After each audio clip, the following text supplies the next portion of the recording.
हरिवंश पुराण में ये बात आई है कि सिर्फ एक परिवार में पुत्र पुत्र हों ये भी दोष है, और इस कन्याई कन्या हो ये भी दोष है। तो दोष की निवृत्ति कैसे है?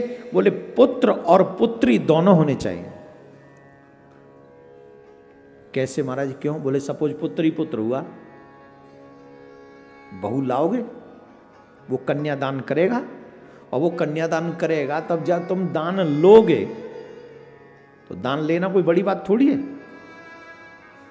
दान लोगे तो वो कर्ज चढ़ा के नहीं तुम्हारे सर पे, तुम्हारे वंश को बढ़ाने के लिए किसी ने दान दिया अपनी कन्या का, उससे तुम्हारा वंश चला। लेकिन वो कर्ज लेके तुम चले गए, तुमने किसी का वंश नहीं चलाया, तो दोष है। फिर कन्याई कन्या हो ये भी एक दोष है, क्योंकि वंश चलेगा ही नहीं आगे तुम्हारा। इसलिए जो आजकल कहते हैं हम दो हमारे दो, अगर बेटे 4 हों तो हम दो हमारे 5 होने चाहिए, एक बेटी जरूर हो। बेटियां अगर 4 हों तो भी हम दो हमारे 5 ही होने चाहिए, एक बेटा जरूर हो। अब बोले महाराज मेडिकली कोई चीजें हो संभव ही नहीं है, फिर क्या करें? तब गोद ले लो। हमारे शास्त्रों में दत्तक पुत्र और दत्तक पुत्री का भी मान है,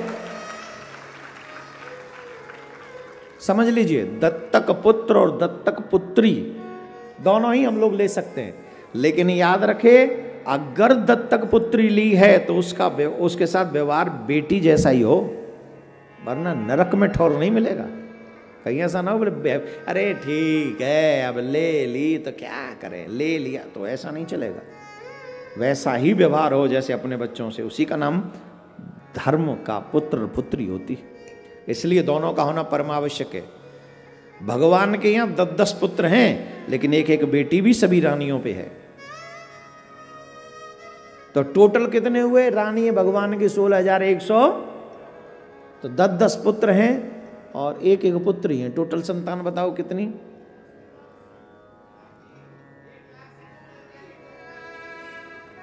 तू कथा सुनता रहता है, फालतू की बात कर रहा है।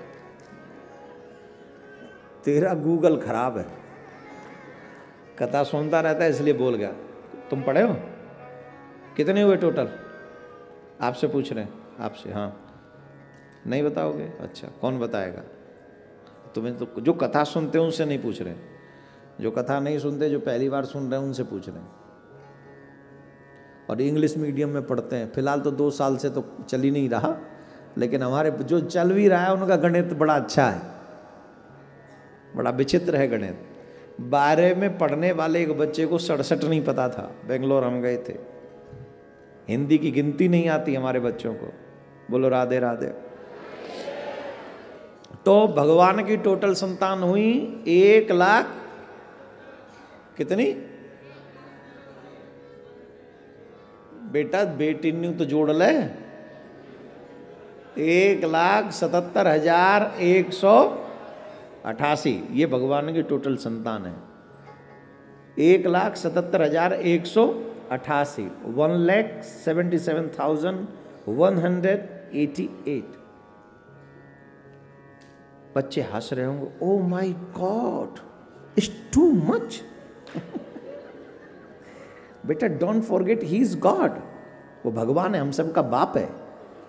ये तो एक संख्या सिर्फ उस लीला में है, बाकी के तो हम सब उसी की 7 अरब के लगभग उसी की संतान है।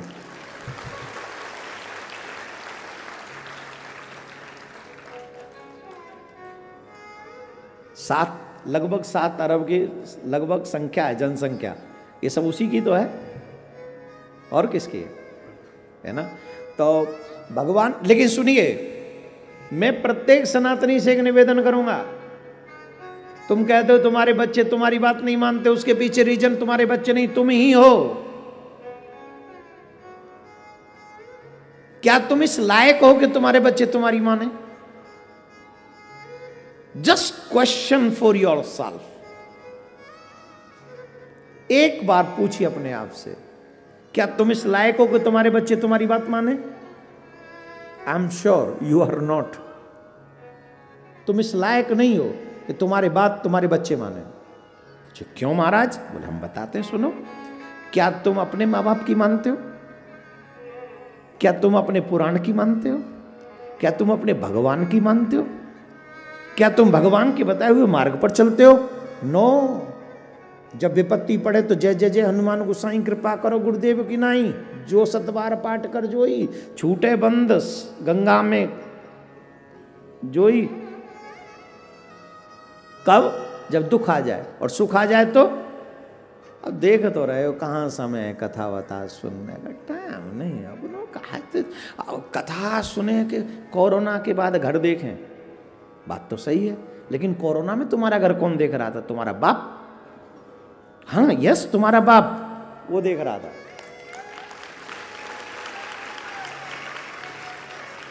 जब तुम जिनको अपना कहते हो वो तुम्हारे घर आने से डर रहे थे, उस समय भी वो परमात्मा तुम्हारे घर पर अपनी कृपा बनाए हुए था। बोले चिंता मत कर मैं हूं,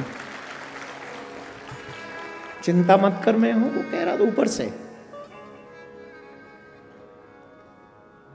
और उसके बाद भी विश्वास नहीं। तो मेरे बच्चे मेरी बात क्यों माने? क्योंकि मैंने मेरे बच्चों को वो संस्कार ही नहीं दिए। मैंने मेरे बच्चों को इसलिए वो संस्कार नहीं दिए क्योंकि वो संस्कार मुझ में ही नहीं है। बताओ मम्मियां कितने बजे बिस्तर छोड़ती हैं, पापा कितने बजे बिस्तर छोड़ते हैं? सच्ची सच्ची बताना, कितने बजे? मम्मी खड़ी हो जाए, दो चार मम्मी खड़ी हो जाए, सिर्फ मम्मी। ए तुम तो मम्मी नहीं हो, तुम झूठ बोल रही हो, बैठो। कम से कम मम्मी सी तो लगे। हाँ, कौन सी मम्मी खड़ी हो गई? हैं? तू कहाँ है? ऊपर है नीचे? कितने बजे उठती है तेरी मम्मी? उसी का फल है बेटा, तुम यहां बैठी हुई हो। इनकी मम्मी 4 बजे उठती है, उसका फल है कि कितने साल की हो? 10 साल की बच्ची कथा में बैठी हुई है कुर्सी घेर के।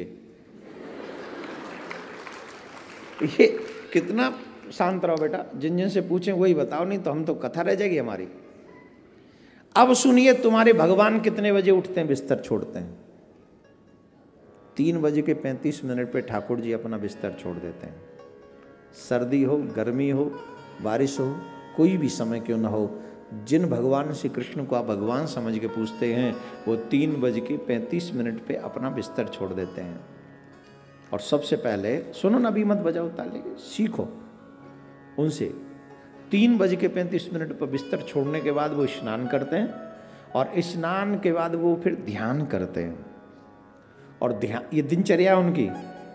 और मैं इसलिए हर कथा में बोलना चाहता हूं कि आज का हिंदू अपने भाग्य को अपने हाथों से मिटा रहा है। जो अपने आप को सनातनी तो कहता है, गुण नहीं है उसमें से।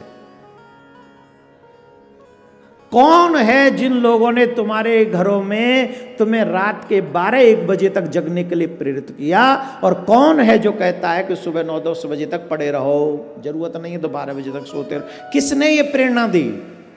किसने ये संस्कार तुम्हारे घर में पहुंचाया? और क्यों तुमने उसे फॉलो किया? आपका धर्म कहता है सूर्य उदय के बाद अगर कोई व्यक्ति सोता रहता है, जितनी देर सूर्य उदय के बाद सोएगा उसका भाग्य उतनी देर तक मंद होता चला जाएगा। जो तुम्हारे भाग्य में चीजें हैं वो धीरे धीरे खत्म होती चली जाएंगी। जहां तुम आगे जा सकते हो नहीं जा सकोगे। रीजन कि तुम सो रहे हो जब सूर्य उदय सनराइज हो रहा है और तुम्हारा सन डाउन हो रहा है।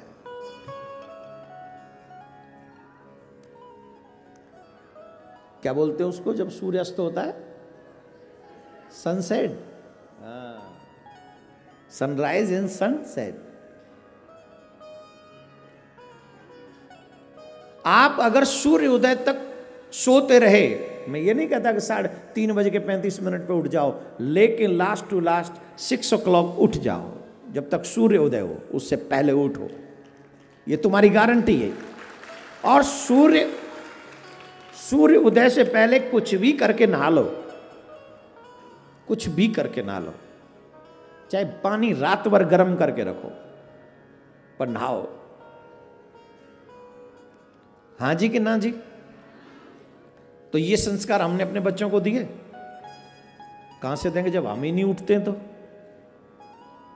तो ये मेरा निवेदन है सनातनियों से, भगवान श्री कृष्ण। मैं ये कथा इसलिए सुना रहा हूं कि हम सीखें हमारे भगवान की लीला क्या है।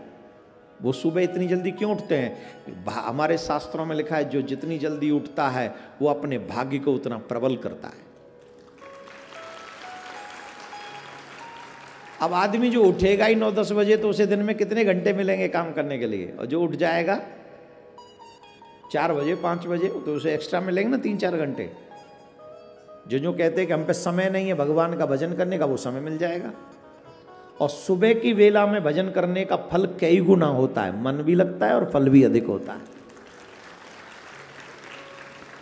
तो जो लोग चाहते हैं कि हमारा भाग्य उदय हो, उनको चाहिए कि वो अपने इस समय को थोड़ा जल्दी बदलें। अब इसके लिए उठने में दिक्कत कब नहीं होगी? जब जल्दी सोना सीख लोगे। सबसे बड़ी मुसीबत है तुम्हारा मोबाइल जो सिराने रखा है। सोओगे तो आखिरी मैसेज किसका है, उठोगे तो सबसे पहले देखोगे रात में किसने याद किया। स्पेशली युवा माँ बाप के साथ नहीं रहना चाहते, अकेले कमरे में रहना चाहते हैं। वाह, स्टडी का बहाना है, मोबाइल का साथ निभाना है। हाँ या ना? और मोबाइल पे कितने बजे तक लग रहे हैं? कोई लिमिट नहीं। और सुबह भजन करने के लिए टाइम नहीं है। तो मेरा निवेदन है भगवान श्री कृष्ण के इस लीला से ये सीखें कि हमें कितने बजे उठना चाहिए। कितने जल्दी सो जाओगे तो जल्दी उठ जाओगे, जल्दी नहीं सोए तो जल्दी नहीं उठ पाओगे। 6 से 7 घंटे सोना चाहिए व्यक्ति को। 10 बजे सो जाओ, अपने आप 5 बजे आंख खुल जाएगी। 1 हफ्ते तकलीफ होगी, उसके बाद आपकी हैबिट में आ जाएगा। और एक बात बताएं, 10 बजे अगर सोने लग जाओगे तो उसके बाद लोग मिलने वाले भी नहीं आएंगे, फ़ोन भी नहीं करेंगे। पता चल जाएगा कि ये भैया 10 बजे सो जाता है, ये हो गया सेट। लेकिन वो सेट आपको करना पड़ेगा, इट्स योर रिस्पॉन्सिबिलिटी।